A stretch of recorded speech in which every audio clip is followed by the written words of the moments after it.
Hey guys, it's Greeny, and today I'm going to be mailing in my paperwork for an OA visa for Thailand.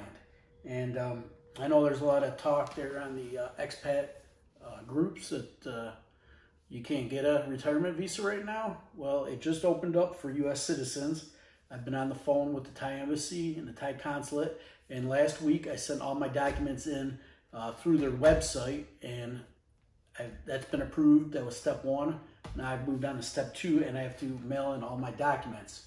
And step three, I think we'll be getting the ASQ hotel and getting my certificate of entry for Thailand. But anyways, I'm just gonna walk you through what you have to do to get a retirement visa, in case anybody's interested in doing that. I figure since I'm doing it, it would be helpful. So I'll just go through the paperwork you have to do, some things that the Thai embassy has told me, and it's pretty easy if you meet the qualifications. So first and foremost, you have to be 50 years old. Second important factor is having enough money to get a retirement visa. You either have to show an income of, it's probably about $2,500 US, or you have to have at least around between $16,000 and $18,000 in the bank. Once you get to Thailand and you want to continue this retirement visa, to renew in Thailand, you're going to have to open up a bank there and put the funds there, or have money transferred monthly to Thailand, about $2,500 a month.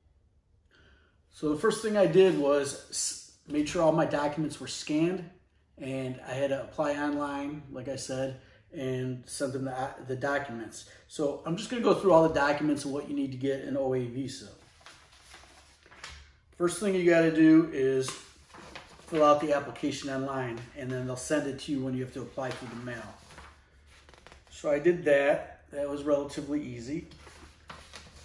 You also have to have the additional application form for non-immigrant OA, long stay, and this one goes more into depth of your finances and where you'll be staying in Thailand and this and that.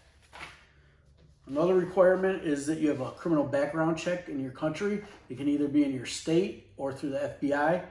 I did it for both. I've never gotten my paperwork back yet from the FBI. It's been about a month, but I did get my state background check, and it has to have this seal on it. And that came back clean, so I got no criminal record. I'm clean. And so the next thing you need to have is your proof of funds. So what I did is print out a bank statement. I'm not going to show you that, but on top of the bank statement, they also want you to have a verification from the bank. So I went to the bank yesterday. I had he was actually the vice president. I thought he was the branch manager, but he typed me out a letter verifying my funds.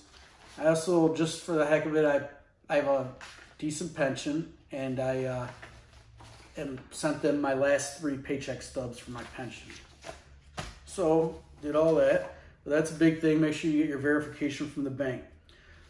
Now, one of the biggest steps, and the thing that'll give you the most fits, is medical insurance.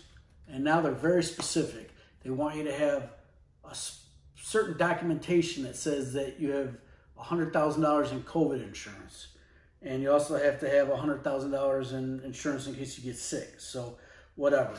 I had talked to Blue Cross, that's my insurance, several times, and they they just send you general letters that say, yes, this person's insured. They won't go into anything specific. They won't type you a specific letter. They won't really help you that much.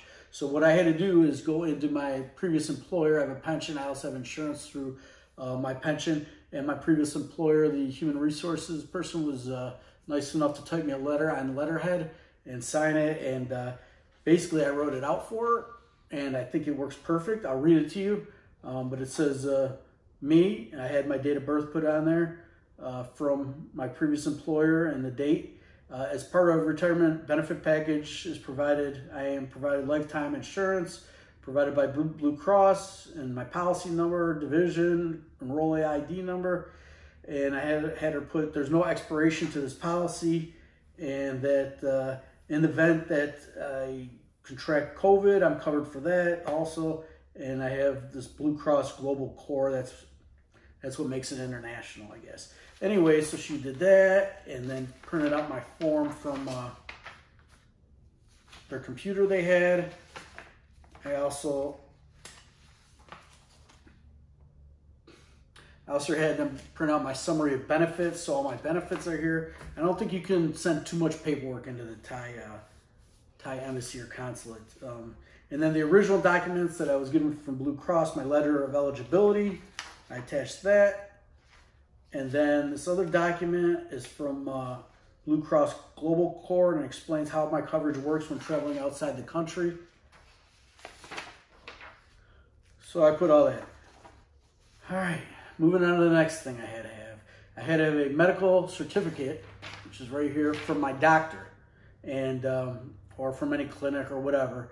And they ask you if you have leprosy, tuberculosis, elephantitis, drug addiction, third step of syphilis. Nowhere on the form does it say you have to be specifically tested for any of these. My doctor's been dealing with me for the last 20 years.